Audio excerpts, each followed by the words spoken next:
안녕하세요. 광명역 호박TV입니다.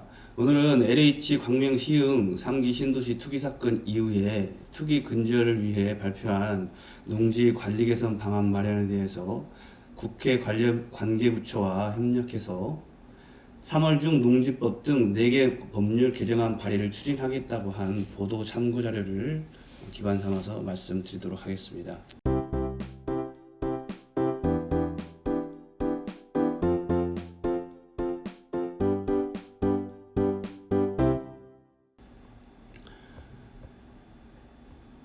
먼저 주요 내용을 보도록 하겠습니다. 주요 내용을 보시게 되면 첫 번째로 농지 취득 자격 심사를 강화하겠다고 합니다. 농지증 신청 시에 정보 제공 의무를 부과하고 농지위원회 심의 절차를 신설하겠다고 합니다. 두 번째, 투기 우려 농지 등에 대한 차별화된 사전 사후관리 체계를 정립하겠다고 합니다. 여기에는 농지 공유 취득, 주말 체험용농 및 농업법인 관리 강화 내용이 담겨져 있습니다. 여기에서 조금 더 주의 있게 보셔야 할 부분은 농지 공유 취득인 것 같습니다. 다음으로 농지 관련 불법 행위 제재에 대한 부당이득 환수제 도입을 내용으로 담고 있습니다. 특별사법경찰제를 도입을 해서 행정체계를 확충하겠다는 내용도 담고 있습니다. 먼저 농지취득자격 심사 강화 내용입니다. 농지취득자격 신청 시 정보 제공 의무 부과를 하겠다고 했는데요.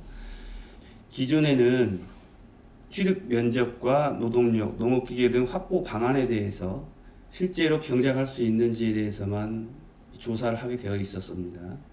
하지만 이제는 그 부분과 더불어서 현재 직업이 무엇이고 농업경영 등록이 되어 있는지 또 자금조달 계획서까지 받도록 개선이 될 예정입니다. 이 자금조달 계획서는 일정 금액 약 5억 원 정도 이상이 되지 않을까 생각이 듭니다.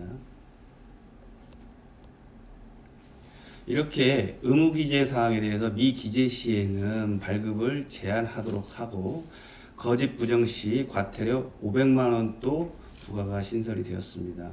이로 인해서 내용이 부실하다거나 기재사항이 없을 경우에는 발급이 되지 않아서 경매를 통해서 낙찰을 받으시는 분들 같은 경우에는 보증금을 떼일 수 있는 확률도 굉장히 높게 나타나고 있습니다.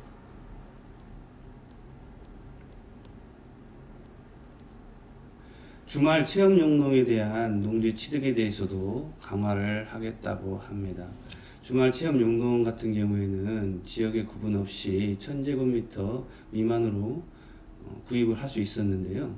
이제는 자가주택가의 거리 등까지도 보아서 이 거리의 기준에 맞지 않으면 농지 취득 자격 증명원을 발급을 해주지 않겠다는 내용입니다.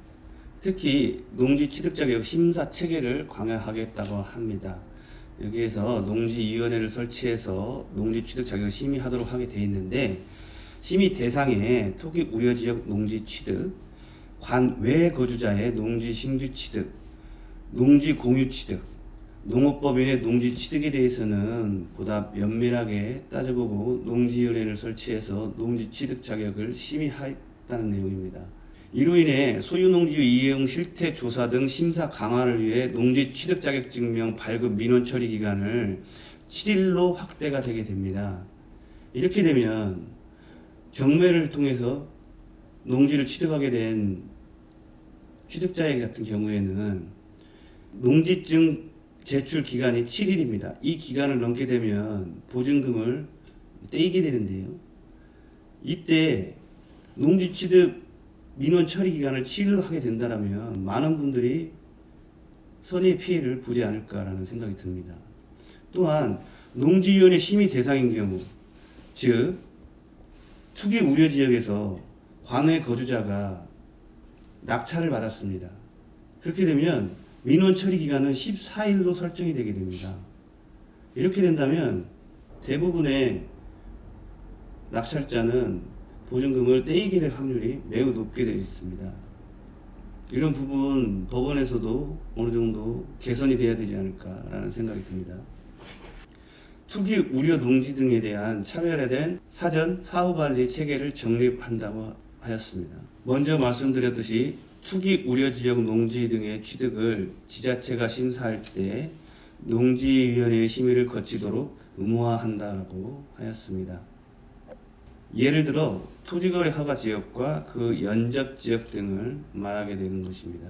경매를 하시는 분들 중에 지분 농지를 취득하시는 경우들이 있을 겁니다. 이 경우에는 소유자별 농지 위치를 특정해서 관련 증빙 자료를 제출하셔야 됩니다. 도면 등에 내가 농사를 지을 위치가 어디이고 지분권자가 농사를 지을 위치가 어디인지 도면에 기재를 하셔서 농지위원회의 심의를 거치셔야 됩니다.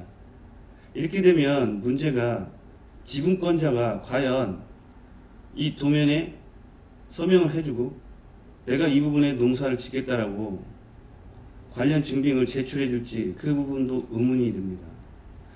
특히 상속을 받은 농지 같은 경우에는 공유자 수가 워낙 많을 텐데요. 이런 경우에는 발급을 제한할 수 있는 법적 근거도 신설한다고 합니다. 또한 농업지역 내 농지의 주말 체험용농 목적 취득을 제한한다고 합니다. 다음으로 농업법인에 대한 이야기입니다. 농업법인 설립 시에 농업법인 사전신고제를 도입한다고 합니다. 그래서 이제는 사전신고제를 도입을 한다고 하지만 농업법인 설립 자체가 어렵게 되지 않을까라는 생각도 듭니다. 이 법이 통과되기 전에 먼저 농업법인을 설립하시는 것도 하나의 방법이지 않을까라는 생각도 듭니다. 농지 이용 실태 조사를 체계화한다고 합니다. 도시지역의 신규 취득 농지 등 투기 우려 농지는 매년 1회 이상 지자체가 이용 실태 조사를 의무화하도록 한다라고 하였습니다. 지자체 농업법인 실태조사를 현행은 3년에서 이제는 실태조사를 1년으로 단축하고 실태조사 시 활용 가능한 데이터베이스 연계를 추진한다고 하였습니다. 이를 통해서 농지의 강제처분 신속 절차도 신설이 되었습니다. 투기 목적 취득 농지의 신속한 강제처분 절차 집행을 위해서 처분 의무기간 없이 처분 명령을 즉시 내리도록 개선하였습니다. 이렇게 될 경우 이행 강제금이 부과가 되게 되겠는데요. 현행에서는 농지를 취득 후 이용 목적대로 이용하지 않을 시에 1년의 유예기간을 두고 1년 내에 처분을 하거나 이용 목적대로 이용을 하게 되면 이행 강제금 부과가 되지 않습니다. 하지만 이제는 처분 명령을 받음과 동시에 이행 강제금을 부과받게 됩니다. 이행 강제금 또한 변경이 되었습니다. 기존에는 공시지가 기준으로 매년 20%의 이행 강제금이 부과가 되었는데요. 이제는 공시지가 또는 감정가 중 높은 금액으로 해서 25%의 이행 강제금이 부과가 되어 있습니다. 따라서 4년이면 토지 감정가대로 모두 다 이행 강제금으로 부과가 되게 되어 있습니다. 벌칙 강화 및 부당이득 환수에 대해서도 이야기를 하고 있습니다. 거짓 또는 부정한 방법으로 농지 취득 시 벌금형은 해당 토지의 가액과 연동되도록 변경해서 부당이득을 환수할 수 있는 장치를 마련하였습니다. 현행은 5년 이하의 징역 또는 5천만 원 이하의 벌금을 부과하였지만 개선되는 방향으로는 5년 이하의 징역 또는 해당 토지가액에 해당하는 금액 이하의 벌금을 부과하도록 하였습니다. 농지 불법 취득, 임대차 등 중개 행위 및 중개업소에 대한 부분도 벌칙을 신설하였습니다. 이때 벌칙의 최고 기준에 해당하는 3년 이하의 징역 또는 3천만 원 이하의 벌금에 처하도록 되어 있습니다. 농업법인이 농지를 이용해서 목적의 사업인 부동산업 또는 임대업을 영위한 경우에는 과징금 제도를 도입한다고 하였습니다. 부동산 개발이나 공급업으로 영위를 하게 된 경우에는 해당 농지의 양도 차익 범위 내에서 부과한다고 하였고요. 임대업을 영위를 하는 경우에는 임대료 범위 내에서 부과한다고 개선 방향을 내놓았습니다. 특히 농지를 불법으로 임대한 경우에는 벌칙을 2배로 강화한다고 개선 방향을 내놓았습니다. 정리를 해보면 불법 취득의 경우 거짓이나 부정한 방법으로 농지 취득한 경우 처벌에 대해서는 현행 5년 이하 5천만 원 이하 벌금에서 5년 이하 해당 토지의 토지가액에 해당하는 금액 이하의 벌금을 부과를 한다고 하였고요. 불법 조장을 하는 경우에는 3년 3천만 원에 대해서 벌금을 부과를 하게 되었습니다. 농업법인의 부동산업에 대한 벌칙 및 과징금이 신설이 되었습니다. 농업법인이 부동산업 임대업에 대해 부당이득에 대한 과징금을 부과하기로 하였고요. 부동산업 영위 시 5년 이하의 징역 또는 5천만 원 이하의 벌금을 부과하도록 하였습니다. 불법 임대의 경우 벌칙을 좀 더 강화하였습니다. 현행 1천만 원 이하의 벌금에서 2천만 원 이하의 벌금으로 강화하였습니다. 이렇게 농지 불법 행위 단속 강화를 위해서 특별사법경찰제를 도입을 한다고 합니다. 지자체 농지 관리 체계를 강화하는 목적입니다. 농지 정보에 대한 관리 체계도 강화한다고 합니다. 현재는 농지 원부를 통해서 농지를 증명을 해야 되는데 이제는 농지 대장으로 전면 개편한다고 합니다. 그래서 농지 원부의 작성 기준도 변경이 되게 되어 있습니다. 농업인에서 필지를 기준으로 작성이 되게 되어 있고요. 관할 행정청이 또 병행이 됩니다. 농지 원부는 농업인의 주소지에서 발부를 받게 되어 있지만 이제는 토지의 소재지에서 발부를 하게 되어 있습니다. 작성 대상도 확대가 되었습니다. 이전에는 주말 체험 영농으로 사용하게 되는 1,000제곱미터 이상에 대해서만 농지 원부를 발급받게 되어 있는데 이제는 모든 농지에 대해서 농지 대장을 발급을 하셔야 될 것 같습니다. 농지 소유자에게는 만약 임대차 계약을 체결하거나 변경이 있다면 농지 소유자와 이용 현황의 중요사항이 변경되는 경우에는 신고를 의무화하도록 하였습니다. 이상으로 농지 개선 관리 방안에 대해서 알아보았는데요. 정리를 하자면 주요 추진 과제로 농지 취득 자격 심사를 강화하겠다. 그래서 농지 취득 자격 신청 시 정보 제공 의무를 강화하겠다는 내용입니다. 또한 농지 취득 자격 심사 체계도 강화하겠다고 합니다.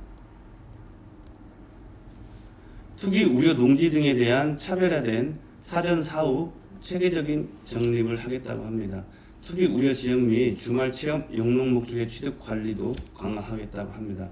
투기 우려 농지에 대한 차별화된 사전 사후 관리 체계를 정립하겠다고 했는데요. 주말 체험 영농 목적 취득이라 농업법인의 설립 운영 규제, 농지 이용 실태 조사에 대해서 체계하겠다고 하였습니다. 농지 불법 행위 제재 강화 및 부당이득 환수제도 도입한다고 하였습니다. 농지 행정 인프라 확충을 하기 위해서 농지 특별사법경찰관을 도입을 한다고 하였습니다. 그래서 보다 좀 더 강화된 농지 사용 실태 조사를 하지 않을까라는 생각이 듭니다. 이상으로 농지 개선 관리 방안에 대해서 살펴보았습니다. 내용이 유익하셨다면 좋아요, 구독 부탁드리겠습니다. 감사합니다.